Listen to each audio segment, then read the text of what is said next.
for the drivers You because do they're the believe in main the resource. KISS principle then? The what? The KISS principle. Keep it simple, stupid? Yes. Keep it simple, stupid. Is this happening anywhere in America? Is this happening anywhere in America? Well, that's the interesting thing. There are things that are sort of look like this, like the slug lines in Washington, D.C. They also have them in San Francisco and in Houston. Back in the 90s, they had a program that was a little bit like this called Go Geronimo. And it was basically a registered hitchhiking kind of program with riders and drivers signing up. And the interesting thing about that was they were using that program to transport young people, teenagers, from one end of the community to the other. Now granted, it was a small community, only 10,000 people, everyone knew each other.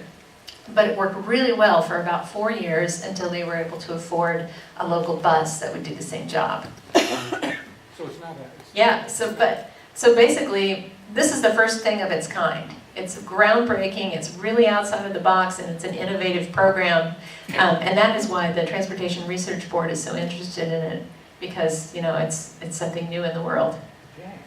I saw earlier that somebody held up a sign for Eudora. How far away do you believe a person could get a ride?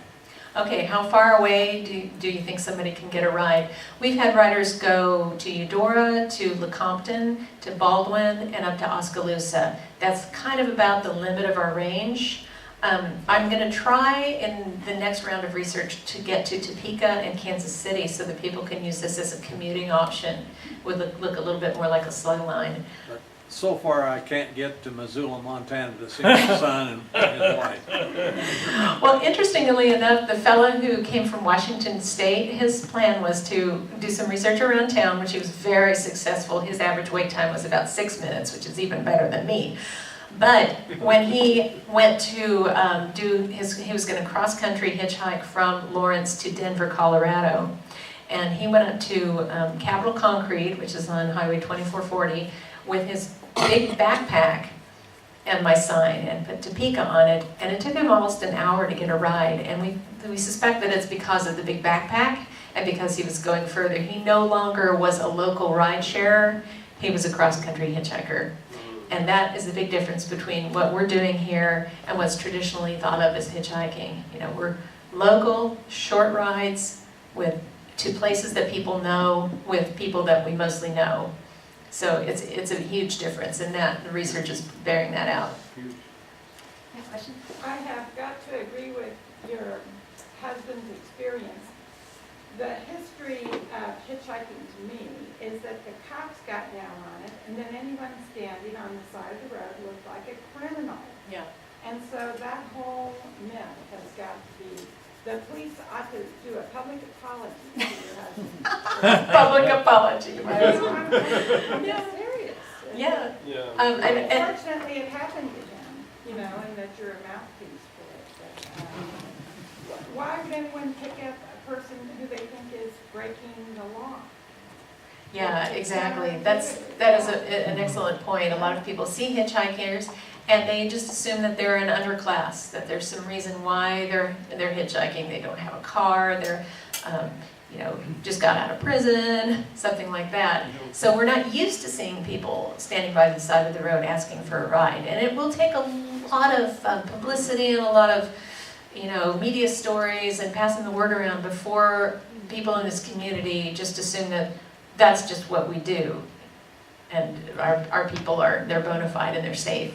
Yeah, question? And you have plans for an orientation session with the law enforcement people in the community?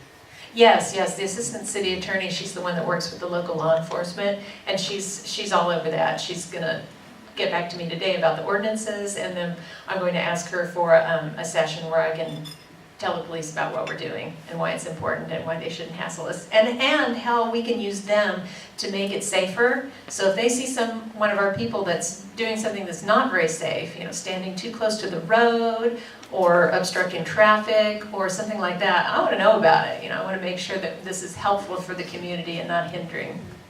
Yeah, Bill? Well, I think you mentioned this when you were talking that those perceptions about hitchhikers are very local and very dependent on the era. I know in the 1980s in Amherst, Massachusetts, it was just standard. Students all along the roads hitching every which way. There were probably almost as many cars with hitchhikers in them as there were that didn't have hitchhikers. It was just normal, and they didn't think it was because, you know, you were poor or anything like that. Right. It was just the culture. Yeah, it's definitely a cultural thing.